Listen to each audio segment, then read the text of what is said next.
Hello, everyone. Hi, welcome back. I was sick for the past 2 weeks, and if you know anything about being sick, you know that you can't go anywhere, right? Now, with that in mind, I knew I had to hunker down and try to pass the time. So, who else could I look to but the generous, humble, benevolent Harry Potter? Right? Yeah, so I watched all of the Harry Potter movies in consecutive order right after the other. But here's the kicker, okay? I have never watched any of these movies. Ever. I read the books to about the 5th one 4 years ago, so all that's just gone. And I have watched the first or second ones, but my pea brain cannot grasp information well, so the plot of those movies is also out the door. So it was a blank slate, except for the Snape and Voldemort interview. If you don't know what I'm talking about, here's a clip of that. Women ask me out all the time. Witches be lining up round the block. Witches be crazy. No, they be totally smart to want some of this. Now that video changed my whole perception of Snape and Voldemort, I think for the better. But now you may be thinking, wait, you're gonna watch all the movies? You have them all, right? Wrong. I didn't. But if you don't have all the movies, how are you supposed to watch them and pass the time? Let me tell you. I bought the entire collection all at once. All 8 of them. I ordered off Walmart and they provided, okay? For someone who is unemployed and still living in their parents' home, that $40 was hard to come by. In hindsight, it was probably the worst purchase of my entire career, but it had to be done, okay? Anyways, let us begin the review. I'm not going to go into much detail of what I actually thought about the movies, since nobody cares, and neither do I. Also, disclaimer, I'm spoiling stuff, obviously, but if you haven't watched all the movies after the 10 plus years they've been out, that's on you. So if you want to listen to me talk about Harry Potter, great. If you haven't watched the movies yet, like me, go watch them and come back, okay? And then you can share the agony that I did of watching them all at once, because I think it's the best and the worst way to watch them. When I first started watching them, I don't think I had fully grasped just how long it was going to take me to watch all 8 of them. I did get lulled into a false sense of security with the first 3 or 4 movies, because they all had this similar theme of like a murder mystery novel. So that was a mistake. The rest of the movies, I don't remember any of them. If you ask me what the 6th and 7th movie was about, I don't know. At the rate that I was taking in information about all of the movies, it was like eating Taco Bell for the first time, like straight in, straight out kind of a thing. The only real takeaway I took from the entire movies is that if it was happening in the Americas, it would have gone by so much faster. Like, if you gave Dobby a gun, it'd be over. It'd be one movie. Release a wizard from, Alabama or the back streets of Chicago, it would have been over. Lord Voldemort, who's that? I don't know. He's dead. In terms for the time frame that I actually watched the whole series, I started watching the first 2 movies in the evening, because back then when I was actually watching them, I assumed that I would watch 1, maybe 2 movies a night if I was feeling it. Nothing too serious. I wasn't gonna do anything crazy, but it was gonna be casual, right? No. I watched the first 2 that night.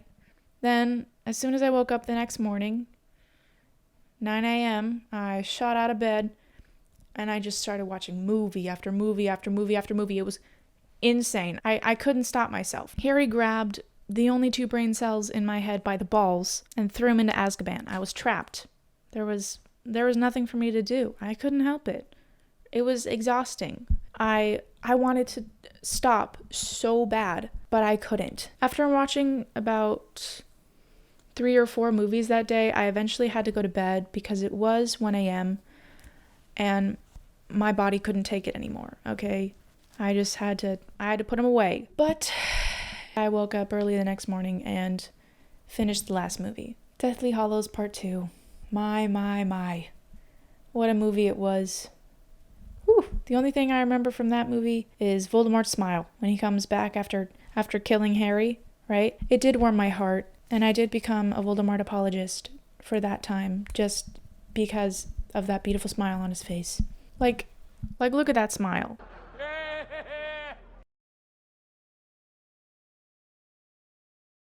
I've never seen a man so happy. Another thing about that movie is I don't think I needed to see Harry, Ron, and Hermione, the whole gang, as adults.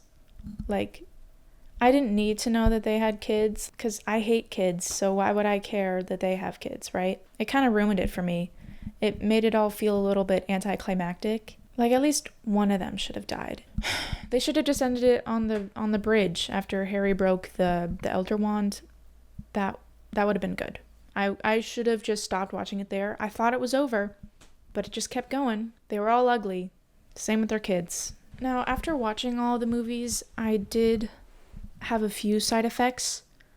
One, I could not stop talking in a British accent to myself. Like, I was just trying to move on with my life after that whole thing, right? And then all of a sudden, my internal monologue and speech patterns have gone to out east. Luckily, I haven't talked like that anymore.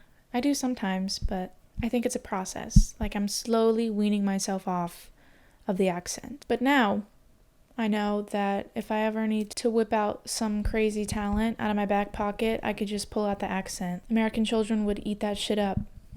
I'm telling you. After I finished the last movie, I did a little math on just how long it took me to watch the entire series.